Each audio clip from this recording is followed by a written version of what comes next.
HMOs. So, why am I saying HMOs for? Let's start again. So this house was on the market for about 550,000. I ended up acquiring it for 1,000, so that's quite nice. Very good. Hi guys! Welcome to number 13. Come on in. I see you have an air fryer. Talk to us about your brand new sexy Ninja. I'm competing with flats. They've got to pay their own bills, they've got to pay their own council tax, but this is bills included. I pay for that already.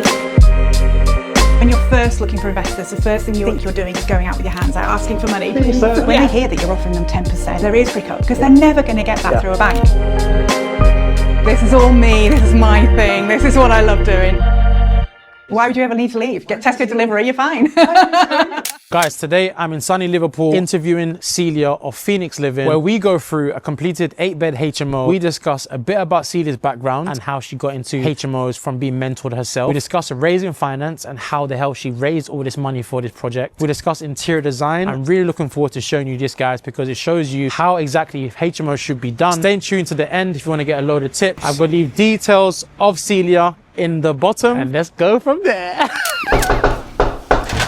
Hello. Hi guys! Welcome to number 13. Come on in. I'll show you room 1 first. Celia, thank you so much for having us come down. Tell us a bit about yourself first of all and how you got to this finished product. So this is number 13. I bought this back in beginning of September last year. So it's taken me about 6 months to get it to this stage. When I bought it, it was already an HMO, but it was a bit tired and needed quite a lot of work doing to it. So I thought it was just going to need a lick of paint and a new carpet, but we started stripping back the layers and we found the plumbing needed doing and all sorts of things like that. So we decided to give it a bit of a Celia seal touch. So interior design, first question that everyone always asks about. The rooms look fabulous. Is this your work? Is this interior designer? This is all me. This is my thing. This is what I love doing. So I always start with my design. I always think about the person who's going to live here. I have professionals in mind for these properties, and I make sure that the room is set up for what they're going to need. I've given them a double bed, but it's only a small double bed. A couple of bedside tables. They get nice TV and a chair and a desk. And I don't scrimp on the desks. They're quite big because quite a lot of people nowadays work from home. So I always make sure that they've got really good Wi-Fi in the house, plenty of storage under the bed and in the big wardrobe. And then they also always get an ensuite. So my professional properties get ensuites, my student properties don't, they share. And in fact, this house, quite a few of the rooms have actually got their own kitchenette. Nice. So I can't wait to show you those.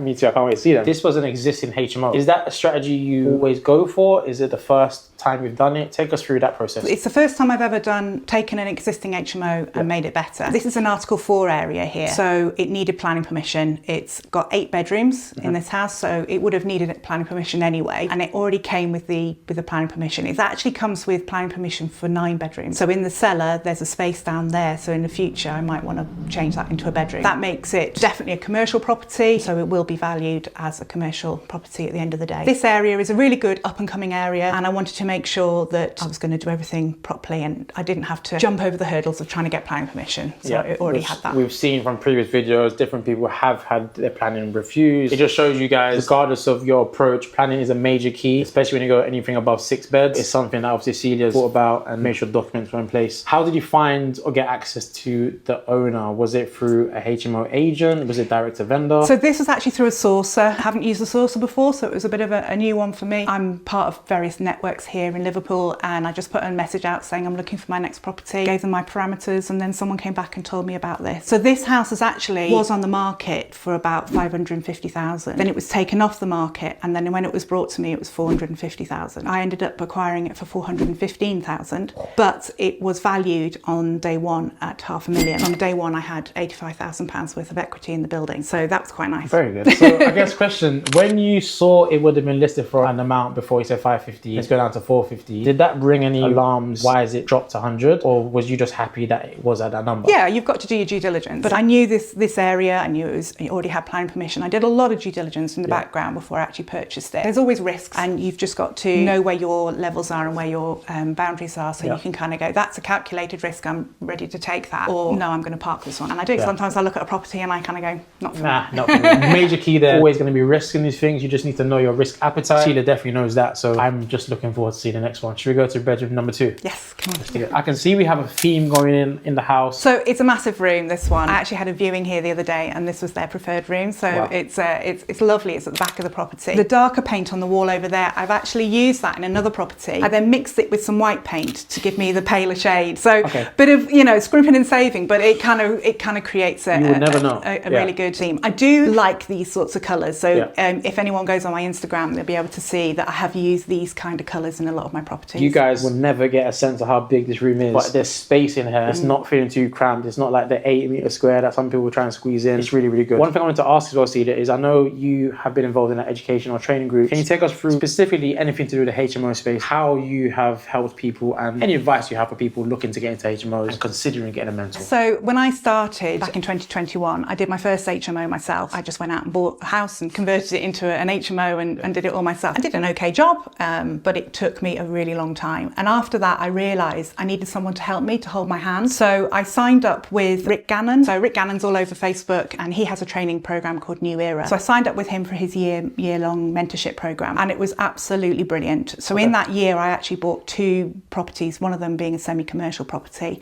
another one being a large house that I converted into an 8-bed property, and that's actually got a gym in it as well. So that's a really fabulous place. So I used to be a teacher and I think they could see that I had those sort of teaching skills. So at the end of that, they asked if I'd like to join the mentorship program as a mentor. So I'm now a mentor for Rick Gannon and I support people finding properties that they can convert, giving them support with the figures, encouragement, because a lot of it's in your head. You can kind of get tangled up and you don't know when to move forward. And so I help untangle that for them. And then we deal stack properties. We go through the whole process, right from the word go, from when they first start, don't even know what an HMO is, through the refurbishment to when it gets to this stage where you're ready to rent it out and refinance. And it just shows, guys, for anyone watching, like if you're considering getting to HMOs, Celia just said she did the first one, but the second you had someone just holding your hand along the way, it just catapulted her progress and now she's teaching others. And what number is this for you now? Property number 4. So this will take my tenancy up to 28 tenants. And I got my eye on number 5 and number 6, by the way. Look at that. I noticed as well, you do fitted wardrobes. I actually inherited them from the previous owner, but I do always put large wardrobes in my properties. I tend to have one side that's got hanging rail and one side that's got shelving. Effectively, what I always do is I think, how do people want to live? What is it that they're going to need in their environment? Or how do I live? And how do I want to make sure that I can provide that for people? Maybe this will be rented out to a male who might have shirts or jumpers or t-shirts that they want to pile up into shelves, or I might be renting it out to a female that might have more dresses or something. So I've got to cater for everybody's needs. And I get my furniture from all different places. I don't just stick to an HMO furniture provider. Is that because of cost, or is that because you have a certain look you're trying to achieve and sometimes these furniture providers don't always achieve that? Both of those, but also quality as well. Okay. Because I don't always think, particularly wardrobes, I think, you know, wardrobes get a real hammering and I think you've got to go for quality. And I have to say, I normally get my wardrobes from IKEA and they're really good quality. I think it's a balance you've got to make. Style, cost and quality. It's funny because this was obviously here before, but it looks brand new. But we've had it all painted, it's all been cleaned. It's given a new lease of life. Okay, I think we've seen enough of this one. Let's go through to the kitchen. Yeah, come on through. Excited for this. So we are in what we like to call the heart, the hub of the home. Yeah. The kitchen, open plan, lounge space. It's the first one we've done. It's got a massive L kind of shaped sofa. Really? It is literally, interesting. It's always hard to find the stock that has such a big communal space. Please talk us through how you've got to this design. When I bought this house, this was the living area, but it was like a corridor. So you kind of came in through the door and you went straight through to the kitchen that's just behind you over there. It was really awkward. I actually met the owners here and they sat on one side and I sat on the other and I felt like I was being interviewed and I just felt like it wasn't a cohesive place that people would want to hang out. So I've kind of separated it off from the kitchen by painting the entire thing one colour. So the ceiling's the same colour. It's called colour drenching really. I haven't done the skirtings. I've painted the ceiling. That kind of brings this area, it makes it a little bit darker, but it makes it more cozy. I measured the sofa and I wanted it to come forwards in front of this wall here. So when you came in, you literally had to go round. It stops that corridor effect from thanks for the demonstration. Works really well. created that sort of area here. When I'm designing my properties, I also pick a style, and so this was like a boho style. So that's why it's got the macrame on the wall. I did that. Actually, that sofa comes from Amazon. Wow. It's functional, very practical, but it fits really well in this space. Yeah, Amazon is somewhere that people don't even think about furniture, but it just shows why the hell not. This sofa here is actually from one of the landlord company furniture providers. A lot of the furniture I actually get from a company called Jysk, which is Jysk. It's like Danish IKEA. They're only up north. Okay, So they don't have any shops down south. They're good quality and good price point. So I use a lot of their furniture now. In the kitchen, if we kind of go through, I see you have an air fryer, Celia. Yes. Now, air fryers are talking points. If you go in all the Facebook groups, talk to us about your brand new sexy Ninja. Some people love to put air fryers in their HMOs. Some people are frightened too because they're worried about the fire risks and everything. You do have to be very concerned about that, and I will get a fire risk assessment for the whole property and make sure that it's all fire compliant. If I don't put one in, the tenants will put one in anyway. So I want to make sure that the ones I put in are really good quality and that they're brand new. And to be honest, it's so convenient if you're a single person living on your own, rather than firing up the ovens, putting your stuff in an air fryer is so much more convenient. 100%. I've not seen air fryers in HMOs. I know some people do them, but there is a big risk. But it's no different to having a hob. Fires can be created from anything, right? Exactly. So as long as you have adults who are functional, Yeah. you know how to use an air fryer. It's their home too. This kitchen I inherited from the previous owners, and I could have ripped the whole thing out and started again, but actually the kitchen was functional. I've replaced some of the appliances, I've given them a dishwasher, and I also changed the worktop as well. The worktop was very old and very shabby. I know that this kitchen won't last for a huge amount of time, but for the moment it works, and at some point, perhaps come to assess this particular property, I'll look at replacing this kitchen, but for the moment it works well. Honestly, if you wouldn't have said that, I wouldn't have known. And again, guys, it just shows you don't always have to spend money just to spend money. She's kept the unit, she has done the odd bits and bobs, but genuinely this space just looked brand new. So very quickly, just off the kitchen, we have a cellar downstairs. Celia's gonna quickly just take us through downstairs and see what that involves. Right, mind your head. Down here, we have this huge, great contraption. Wow. This is a biomass boiler. The pellets go in there. It gets pumped through this pipe into the boiler, and then the boiler burns all the pellets, heats up the water, and then the water gets stored into that massive, great big tank there. It was installed in 2012, and then it was decommissioned only a couple of years after that. It was supposed to generate enough money to feed back into the grid, so it was supposed to generate about £8,000 a year. It just didn't do that. I think the government pulled their grant. So this is just sitting here doing absolutely nothing. So what we've done is we have installed gas into the property, and now we have full central heating, and this is just a storage for all this. It's crazy because this can definitely be a bedroom. Yes. My question is, I guess, does this break down to get out of here? Well, yeah, I mean, that's a real problem. So it's got a bay window out the front, but it's all been bricked up. So what we're hoping to do is at some point, we'll take the bricked up stuff out, rip this down, and that'll go out straight through the front of the property. We'll need to get a sump pump in here. We'll need to dig all this out, need to tank all this. So at the moment, this is just, we're leaving this, we're gonna... For another day. Another day. So that's my brand new gas boiler. Never underestimate how long it will take to get gas to a property, or to change any meters, or to get any kind of like utilities into a property. That takes ages, and it costs quite a bit of money as well. Is that with the utility company directly? Yeah, so we had to go to Cadent, which are the suppliers of the gas, and then we had to go to our provider for the actual meter, and then my plumber then had to put in the boiler. So it was like 3 different sets of people, and everybody wants like 2 months notice. I project manage this, and the amount of stuff I've learned about plumbing is, my learning curve was just exponential. Now I understand the difference between 28 and 22 and 15 and 10 mil pipes. Yeah. I've had to learn all And that. you've got 2 water tanks, I guess, because there's 8 people in the house. Yeah, I needed to make sure that all 8 showers can be used at the same time. So there's these two water tanks. Hopefully there should be no complaints about who's using the water. Let's head on back upstairs. I love this room. This room's really nice. So we are in bedroom number 3, and it's the first one that has a kitchenette in it. Talk to us through this, because I love this. This room was already sort of split into sort of zones. So you've got the ensuite behind me there, you've got the sleeping area over there. Then this space was just empty, and I just felt this would make a perfect little kitchenette, especially with the window overlooking the back of the property. So what I've provided for them in here is I've given them a fridge, a microwave, a hob, and a sink, and obviously the extractor as well. I've not given them an oven. There's a couple of reasons, because one, for safety, a microwave will turn itself off, whereas an oven will continue going for a long period of time. Also, to be honest, I'm not going to provide them with an air fryer, but I can imagine that people will probably put their own one in. That's like an equivalent to an oven as well in there. Exactly that. One thing I noticed is, yes, we have lights on, but there's a great amount of natural light coming in through this window. It literally feels like a studio flat. Have you got viewings started yet? This one is on the market for $895, so it's quite high end, quite high price point, but I think I'm competing with flats, but this is bills included. So if they're looking at a flat, they've got to pay their own bills, they've got to pay their own council tax, whereas here I pay for that already. What would a flat in this area be? Put me on the spot. Yeah, well, to be honest with you, it depends on what the standard is. And a lot of the flats in this area can be quite poor quality. Yeah. So they might only be paying perhaps £600 for a studio apartment. Yeah. With that, they've also got to pay their own gas, water, electricity, council tax. That all adds up. That all adds up. Exactly. Yeah, because I pay for the internet as well for the whole property. When you're marketing it against a flat, it actually looks quite attractive. I also tell people, I think it's really important. I have a real open, honest relationship with my tenants, so I don't hide things in tenancy agreements. I always talk to my tenants about what's in there so that there's no hidden surprises. Everyone goes in knowing what's happening. Exactly. Yeah. They're my customers. They're my clients. They're the most important people. They're the people that help me to run my business. If I don't look after them, then I have no business. It is, yes, it's about the property, but it's also about the people who are living in the property. It's mainly about them. I talked at the beginning of this about design. It starts with the people who are going to be living here, and it ends with them because they're the ones that pay. They're the ones that pay for it. Yeah, well said.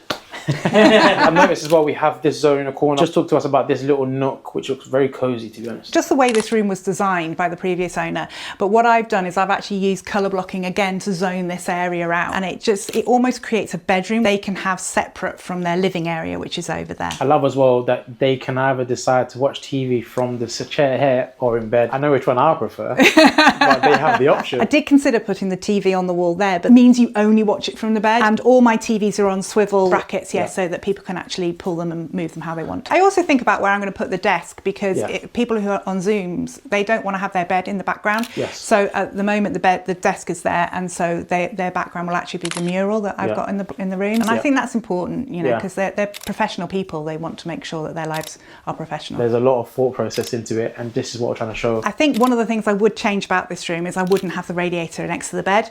But we did look at moving that, and we were actually going to move it onto the wall there, but the radiator's too big to put there. And yes, I could have got a smaller radiator, but sometimes you've got to make compromises. Of course. And that was just a compromise I made in this room. So we are going to go through to the next room. Bedroom number 5. You guys hopefully can take this in. First off, massive windows. Front of the house, very quiet road. I love the different shades of green. Very big room. What size is this, Celia? About 20, it's over 20 square meters. Wow. It's like a studio. This is the most expensive room in the property. This is going to be marketed at $995. And it's definitely worth it. If I was in the area, this would be the room I'm going for 100%. Talk to me about the colours. Why green? I think green's quite neutral in terms of gender. In fact, my daughter said that my mural was a bit feminine, so that's why I put the wave mural in some of the blue rooms, because it was a little bit less feminine. I am a bit softer perhaps in some of my HMO styles than perhaps other people are. One of the things I can't stand is grey with yellow cushions. I mean, it looks great, but it's not for me. It's not for you, no, so I wanted something that's a bit softer, really natural. If you don't like green, then you don't like the grass and you don't like the trees. Then you're weird. One thing we haven't mentioned is ensuite. So these ensuites, again, I inherited these from the previous owner, so they put everything in.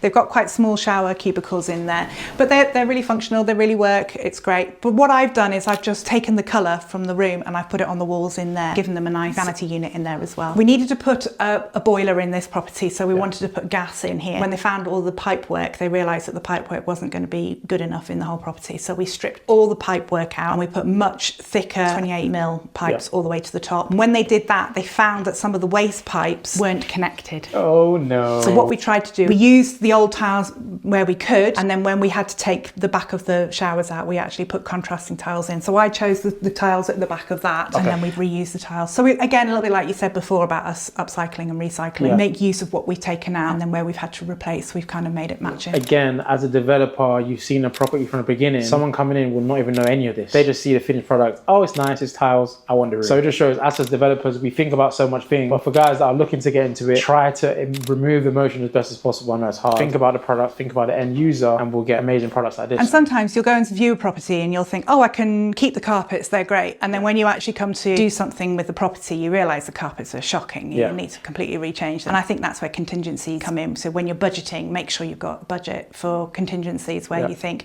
actually, do you know what? I need to replace that or change that. And when it comes to contingency, what kind of percentage do you usually like to allow for? I always put 10% on. I always imagine that I'm going to be pulling the properties back to brick. On this property, I'll be honest with you, I didn't, because I thought it just needed a lick of paint and a new carpet. And then I had to reassess my budget. I think we spent an extra £20,000 on the plumbing alone. Wow. That's when the budget was blown and we had to reassess where things were. You spent money where you had to, saved where you could. So happy to be in there, so it's good. Well done. So another thing, Celia, I've realised you've got a nice kitchenette here. Take us through where the units are from and the thought process in terms of the layout. I do all the design. Start with the main things I need to put in, the appliances. I always make sure that I put drawers in my kitchenettes or kitchens. This one's got like a little secret drawer, because where are you going to put your cutlery? You need somewhere to put your cutlery. And I've put like a little breakfast bar at the end there. I'm just going to test it out for you. Go for it. Making sure I make my scrambled eggs. It's actually quite good because I can literally see myself here, wash up after, and if I need to jump on a work call, I jump on a work call. Again, you said the backdrop is the mural, which works well. At the end of the day, jump in bed, TV. Why would you ever need to leave? Get Tesco delivery, you're fine. I actually got these kitchens from a local supplier, a guy called Julian McDonald. He has HB Kitchens here in Liverpool. He was absolutely amazing, very, very good value, and he designed things bespoke for me as well. He was amazing and highly recommend him if you're in this area. Let's head up to bedroom 6. Yes, come on up. I love how we came in. You guys might not see this. We had to step down. Again, different zones. I know you didn't have any plan on that, but it definitely helps this room feel like a different kind of room. In terms of you bought this, it was an existing HMO. Talk us through how you funded it. Was it private investors, self-funded? I said before that when we bought this, we actually bought it below market value. And I think people sometimes get a bit mistaken what below market value actually is. Only if it's valued at that amount,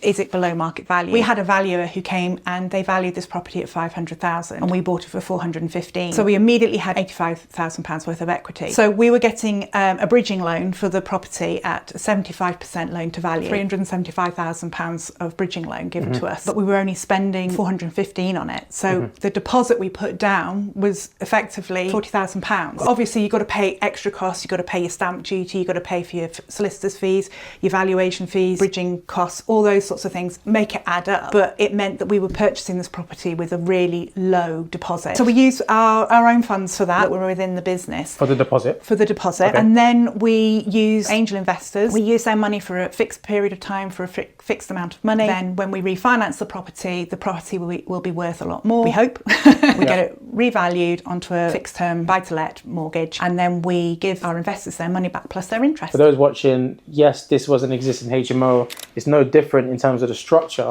to finding something on Rightmove as a C3 normal house, converting it, paying investors back. It's just an existing HMO.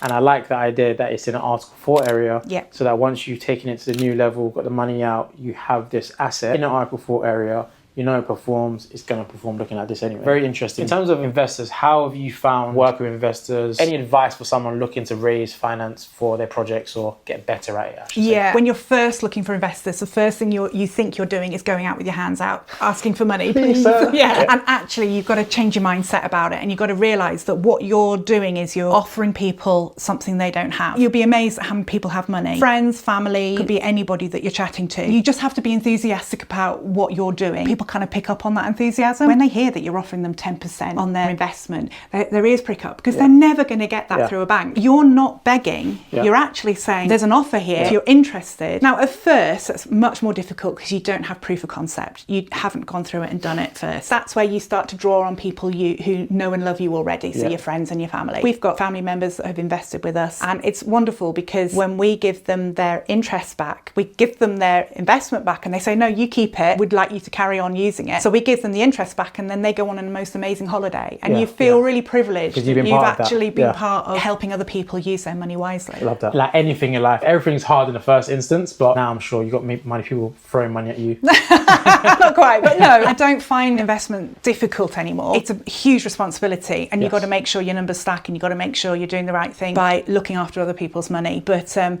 always out there looking for investment. If you want to reach out to Celia about our projects, I'll leave her details below. Let's do it. Bedroom number 7. I keep having to look at the doors because there's so many different bedrooms. So we are at the top of the house. Great amount of natural light coming in. Was this skylight put in by yourselves? No, this was already here. It's actually a smoke vent. If there's a fire, hopefully not when, if there's a fire. Obviously these are fire doors. We prop them open. We would never normally have them propped open when people are living here. So they would all be closed. Let's just say there is a fire in the communal area. The fire brigade would come along and they would actually knock the smoke vent on, and that would open this window, and then the smoke would disperse out of the window. And this just shows one of the specialist things that local council make sure we have. Very important HMO. Number 7, let's Come get on in. in. I don't think we need to go into the particular details, but is there anything particular you want to take us through this one? I see we have an exposed beam. Has that been painted by yourself? Yeah, so that was painted. When we bought this property, quickly see that there were a few issues with the roof. There were a lot of damp patches and marks in here. I actually bought this house on a purchase lease option to start off with for the first couple of months. While we were on the lease, we actually did a little bit of remedial work,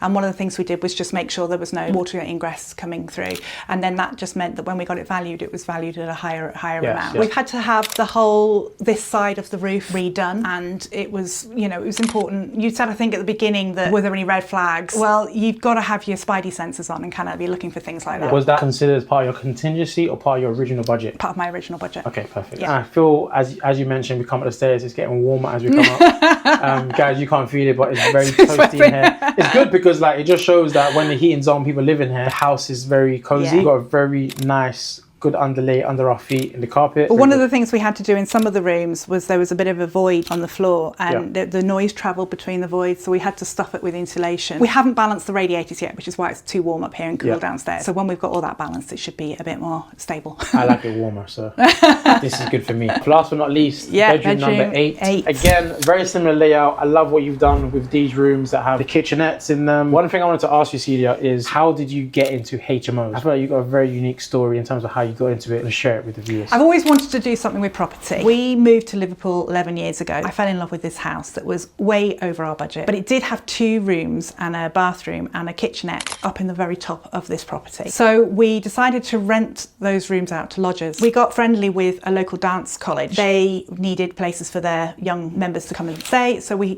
hosted them in our house, and they lived with us. And they would live with us for about a year, and then they would suddenly need to move out, and they wanted a bit more independence. They would be looking for a property for them and their friends to live in. And we thought, well, if we bought a little property for them to live in, they could still be part of our support network, part of our family, I suppose, but they would be in their own little independent property. Some of these people were quite young. They're only about 16, 17-year-olds. That's when I found my first house, and that's why I changed that into a really small little HMO. And I didn't know it was called an HMO at the time, and I just had to do lots of research and lots of finding out. And then I got the bug, and then I just thought, right, well, I can buy another house. A bigger group of girls wanted to live together, so I bought my second property for them, and then it grew from there, really. It's such a unique story, and I find that everyone has a weird and wonderful way into how they got into what they're doing. A lot of people didn't even think they'll be HMO landlords. It's just a great story. In terms of your portfolio, I understand you've got a mixture of students as well as professionals. Just take us through the difference. If you had to choose, which tenant type do you prefer? Gosh, I don't know. I think professionals can be quite demanding. They want the world, and they pay for it, to be honest with you. They pay much higher rent, and that's fine. My students actually are wonderful students. I know them all personally because some of them have lived in the house with us, and we know their parents. They're cracking girls. They really are. They're all girls, by the way. All of the students at the moment just so happen to be all girls. They're all dancers. I like them because they're hassle-free and fun, but I also like the professionals because they look after the place a bit better. I think that's why I've got a mixed portfolio. I've actually got a shop as well. So one of my properties is a semi-commercial. So it's a barber shop downstairs and then the HMO above. And honestly, I quite like having a bit of a mix. What is next for you this year? Are you trying to get more HMOs? Are you pivot into a different space? I want to look at another HMO. There's one around the corner, needs a complete refurbishment, like literally everything taking out, back to brick, probably even the roof off. No one's living in it, it's an absolute dive. But also around the other corner, there's a block of flats that I'm looking at, buying that and title splitting it, and then either selling it off as individual flats or keeping it as title split flats. It sounds like you're doing lots and lots. Hopefully we can come and do another video on another project sometime soon. Yeah, I'd love to have you back. But guys, that is the end of the video for this one. I just want to say, Celia, thank you so much for having us. If you want to get in touch with Celia in any way, her details will be in the description below. If you have any questions or anything we've mentioned, please leave them in the comment section below. Reach out to Celia, tell her how much you love the space. But that has been this video. Celia, thank you so much. Get them a wave. Thank you.